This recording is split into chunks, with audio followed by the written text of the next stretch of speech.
Et salut à tous! Dans l'objectif d'une plus grande autonomie, certains d'entre vous, vous envisagez peut-être l'acquisition de parcelles agricoles, forestières, maraîchères ou pour de l'élevage.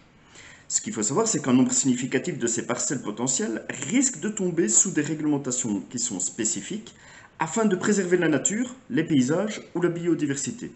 Dans cette vidéo, je vous donne quelques éléments qui sont importants à savoir pour vos futurs investissements et pour leur gestion en bon père de famille. Alors ici, je vais parler de ce que je connais, à savoir les règles en Belgique et principalement celles du réseau Natura 2000. Mais comme tout cela a été finalement dépendant de directives européennes, il est fort à parier que vous aussi, les luxembourgeois, les Français, etc., vous ayez des systèmes qui sont similaires, qui fonctionnent plus ou moins de la même façon. N'hésitez pas à témoigner cela dans les commentaires.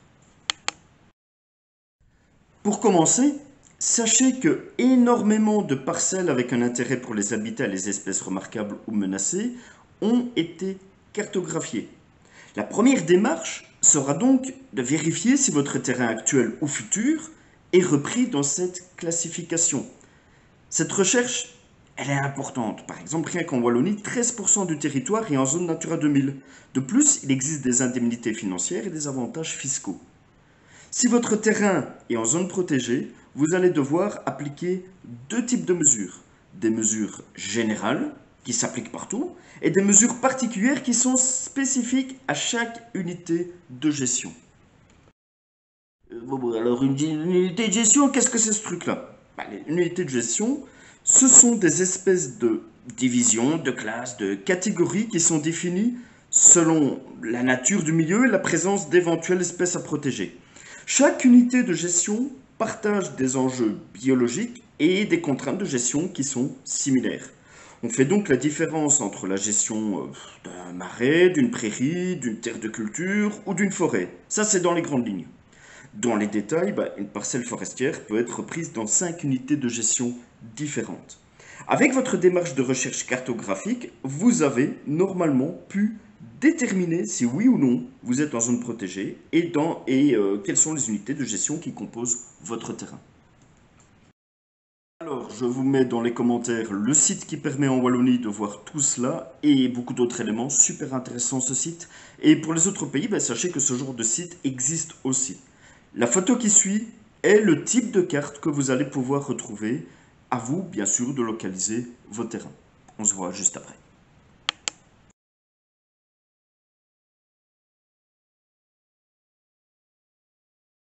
Bon, maintenant que vous savez dans quelle catégorie vous êtes, il est possible de savoir quelles sont vos contraintes ou avantages possibles. Pour les avantages, je ne développe pas plus, peut-être dans une autre vidéo si vous en faites la demande. Pour les contraintes, c'est assez simple malgré tout. Certains travaux doivent nécessiter un espèce de permis. 3 possibilités. Soit il s'agit d'informer le département qui aura 15 jours pour s'opposer à votre requête, soit il s'agit d'un acte soumis à autorisation. Vous devez alors attendre le go avant de lancer le travail. Soit l'acte, il est tout simplement interdit, mais des dérogations sont possibles. Et chaque unité de gestion aura des mesures générales et des mesures particulières. Moi, dans la pratique, en fait, j'ai toujours mon aide-mémoire avec moi quand je travaille sur mes parcelles qui sont en zone protégée. Et en cas de contrôle, dire à l'agent que tu as ton petit dossier avec toi, ça a toujours son petit effet et ça te classe tout de suite dans la catégorie des gens respectueux des lois et des règlements. En conclusion, informez-vous dans ces zones protégées, on ne fait pas n'importe quoi, n'importe quand. Il y a des règles, les contrôles existent et les amendes peuvent être très lourdes. Pour le reste, le pouce, l'abonnement, préparez-vous.